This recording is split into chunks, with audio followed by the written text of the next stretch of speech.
Hello students, आज हम देखेंगे ईटीएस ग्लाइकोलाइसिस तथा क्रेब्स चक्र में बने हुए दो यौगिक NAD/2H तथा FA2/2H दोनों हाइड्रोजन ग्राही माइटोकॉन्ड्रिया के भीतरी झिल्ली पर आकर उनसे ATP का निर्माण होता है। इसी को हम ETS इलेक्ट्रॉन ट्रांसपोर्ट सिस्टम कहते हैं और तथा इसे इलेक्ट्रॉन अभिगमन तंत्र भी कहते हैं।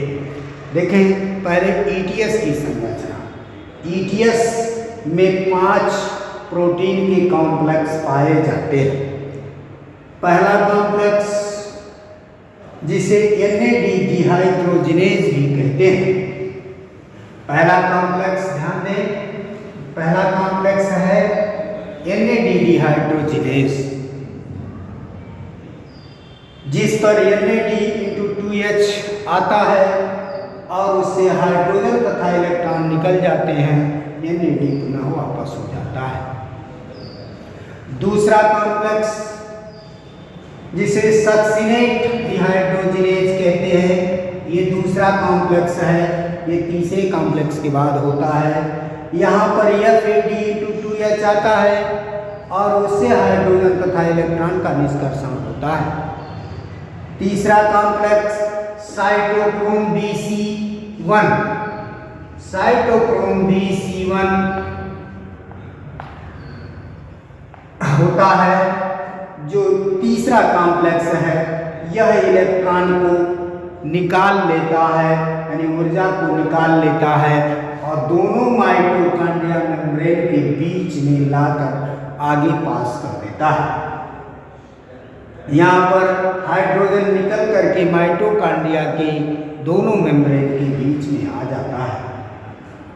पुनः चौथा कॉम्प्लेक्स साइटोक्रोम ऑक्सीडेज।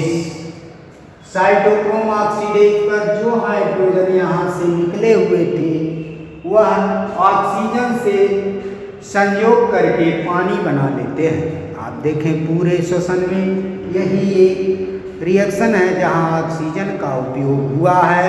अन्य जगहों पर ऑक्सीजन उत्प्रेरक का केवल काम करता है। इस तरह से चौथे कॉम्प्लेक्स पर ये हो जाता है। फिर जो इलेक्ट्रॉन बचता है विभिन्न ग्राहियों द्वारा लगभग 15 इलेक्ट्रॉन ग्राही, जिसमें मुख्य रूप से UQH यह हाइड्रोजन ग्राही को निकालता है तथा ये इलेक्ट्रॉन जो है वह FMN से होता हुआ यह विभिन्न ग्राहियों आयरन, सल्फर यानी फ्यूमेरिक और फ्यूमेरस आयन तथा क्यूप्रस आयन के द्वारा ट्रांसफर होते होते यह कॉम्प्लेक्स 5th पर पहुंचते हैं और कॉम्प्लेक्स 5 जिसे ATP सिंथेटेज कहते हैं वह ATP का सिंथेसिस कर देता है। पुनः एक बार देखें, यहाँ पर 5 कॉम्प्लेक्स हैं। Complex number 1 NAD dehydrogenase, complex number 2 succinate dehydrogenase, complex number 3 cytochrome BC, complex number 4 cytochrome oxidase, complex number 5 ATP synthetase. ये होते हैं माइटोकॉन्ड्रिया के इनर मेम्ब्रेन पर। यह देखें, यह एरिया इंट्रा मेम्ब्रेनल स्पेस का है, जिसमें से होकर हाइड्रोजन और इलेक्ट्रॉन गति करते हैं तथा यह एरिया माइटोकॉन्ड्रिया मैट्रिक्स है, जहाँ से आकर विभिन्न यौगिक यहाँ जुड़ते हैं और वहाँ पर पानी का निर्माण होता है, ATP का निर्माण होता है।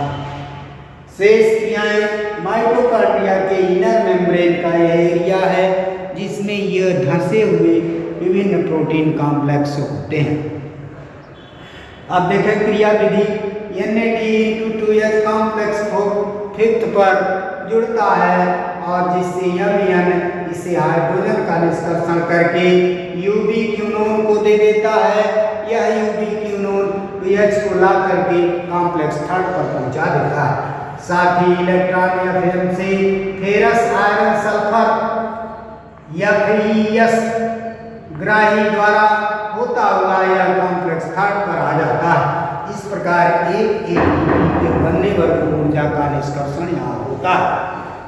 दूसरा FAD कॉम्प्लेक्स सेकंड पर जुड़ता है, जो हाइड्रोजन को निकालकर यूनिक यूनियन को दे देता है। यूनिक यूनियन UH से आते हुए कॉम्प्लेक्स थर्ड पर लाता है। कॉम्प्लेक्स थर्ड पर यह पुनः FMN और फेरस आयरन सल्फर प्रोटीन द्वारा इलेक्ट्रॉन पहुंचा दिया जाता है, जहां से फिर एक ATP अणु का निर्माण होता है। दूसरे ATP का अणु का निर्माण होता है। यहाँ से हाइड्रोजन और इलेक्ट्रॉन सब माइटोकॉन्ड्रिया के इनर स्पेस में चले जाते हैं, जहाँ से सारे electron cytochrome C1 C2 C3 से होते हुए पुनः कॉम्प्लेक्स फिफ्थ पर आते हैं। कॉम्प्लेक्स फिफ्थ पर सारे हाइड्रोजन ऑक्सीजन से मिलकर पानी के अणुओं का निर्माण कर लेते हैं। शेष इलेक्ट्रॉन कॉम्प्लेक्स फिफ्थ पर आते हैं। ये कॉपर सल्फर प्रोटीन द्वारा होते हुए आते हैं, जो इलेक्ट्रॉन ग्राही हैं, और यहाँ पर ATP अणुओं का संश्लेषण हो जाता है। इस प्रकार से यह चित्र बनाकर 5 पॉइंट लिखें। यहाँ क्या होता है, यहाँ क्या होता है, 5 कॉम्प्लेक्स हैं और इस तरह से आपका ETS पूर्ण होता है।